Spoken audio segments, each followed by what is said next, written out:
Real quick, just want to go over a few logistical items for you. We will be having these hourly updates every bottom of the hour from now until 10:30. That will be the last one before media witnesses start to come together and go back into the area. That'll be probably a little bit closer to 11:30, but that's why we will not have an 11:30 update, because we will be getting ready to head back.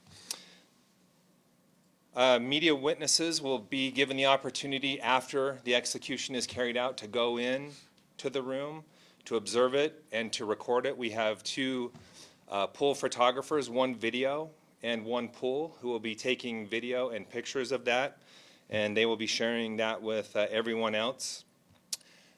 Once we come back, actually before that, we will be giving all of you an update once the sentence has been carried out prior to the final press conference. So we will give you a notification, a 2-minute warning, and then just a simple statement will be made that the sentence has been carried out, so that you will know that it is complete. However, the details of that will not be delivered until all of us come back from witnessing to the final press conference. I anticipate the final press conference likely to be around 2 a.m. Once we start the final press conference, we will give some statistics on the time of death, last words, and anything else that may come up. Then we will give you an opportunity to hear from the media witnesses. There are 7 of them. For the media witnesses, we will give each one of you an opportunity to make a statement and then turn it over to questions from other members of the media. Following that, members of the UDC team will have final comments and take questions as well. I do want to remind anyone who is in here tonight that we are not going to be able to allow you to leave the property and come back on. So if you do need to leave and are planning to, make sure that you are not planning to come back in. So for this first update, I will begin by telling you some of the events of the day that have taken place. Brian will have a few statements on department communication philosophy and also on the free speech zone, and then we will also be open to any questions that you have. Also would like to pass along a message from the condemned's mother. She expressed to us, and we said that we would pass along, that his name is pronounced Taberon, first name pronounced Taberon, according to the mother, Taberon Honie. At 6:09, Mr. Honie was taken to the observation room. That happened this morning at 6:09 a.m. When he got there, he slept for about 2 hours until approximately 8:15-ish. At that point, he was given a tablet that he would have access to be able to watch movies or other entertainment. At this point, he has not chosen to do any of that because he's been very busy with visits that have been taking place. For breakfast, this was about 8:32. He ate a breakfast sandwich. Starting at about 10:02, he had a visit with his mother and father.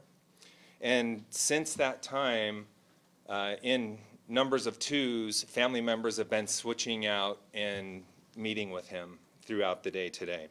So his day mostly is consisted of visits with his family.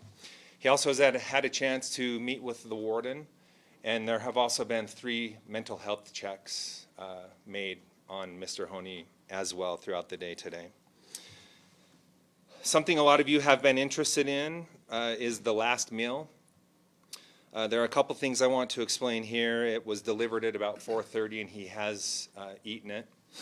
His last meal was a request was a cheeseburger, fries, and milkshake. However, he did want it on the record, and we agreed to present this to you for you to do whatever you would wish, that he wants his last meal to be remembered as one that he recently had on our campus here with his family. His mood has been described by our team who have interacted with him as gracious and appreciative throughout the day. Thank you, Glenn. And I just want to publicly thank Glenn and his communications team for all of their hard work. And we hope that you feel that you've had access and the ability to understand what is going on. I want to thank you all for being here today. You all play an essential role in transparency and accountability. Ultimately, we are responsible to the people of Utah, and you are a conduit to the people of Utah. And so we thank you for helping us account for this responsibility. It is our hope in the Department of Corrections that we will be known as a transparent and accountable organization. And our administration has worked very hard over the past year or so to be accountable and transparent. And we hope that you all feel that. And we want to do that in this case as well. There are parts of this process, however, where transparency has been limited by state statute. And the reality is, we would not be able to fulfill this responsibility without some of those limitations and protecting the identities of individuals who would not otherwise cooperate and help us fulfill this responsibility. So thank you for your understanding there, but we hope that you do feel that we're trying to be transparent, not only in this situation, but generally as a department. We've given access to you all to come into the prison. We've tried to provide documents, and so thank you for your interest in our organization and what we do. Additionally, we're aware that there's been some concerns raised around the free speech zone recently. And the reality is also we've spent months trying to find the best location where people can express their views. And just so you're aware, most of the land surrounding the prison is private property. Additionally, there's limited ingress and egress to the prison. There's limited roads in and out. And so in looking for the best location, we've contacted private property owners. We've looked for any public land that might be close. And so the location that we came up with, we feel is the best possible location for UDC and for those who want to express their views. I would add also, for safety reasons, we just can't allow people to roam, come on prison property or block roads or entrances. We have to have the ability to bring medical and fire and EMS, and our employees have to be able to come and go. And so we've done the best that we can to this point. I would also add, we released our plan and this location, this free speech location, over 2 months ago to the public, and no one contacted us until this week. And so we just want you to know we're also always willing to talk to any stakeholder on this issue or others. The reality is we just had only a couple days, and it's very difficult to address the concerns in the 11th hour like this. But we want you to know we want to be as transparent and accountable as possible. We thank you for being here, and I think we're open to any potential questions. Do you know, or can you say, has he picked his 5 people who were witness to the execution? Yes, he has.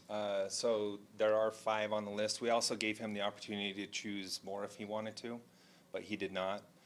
We will be providing names of the witnesses specifically after the execution tonight.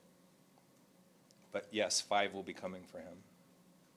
I can tell you 4 family members. We're expecting 4 family members and one of his attorneys.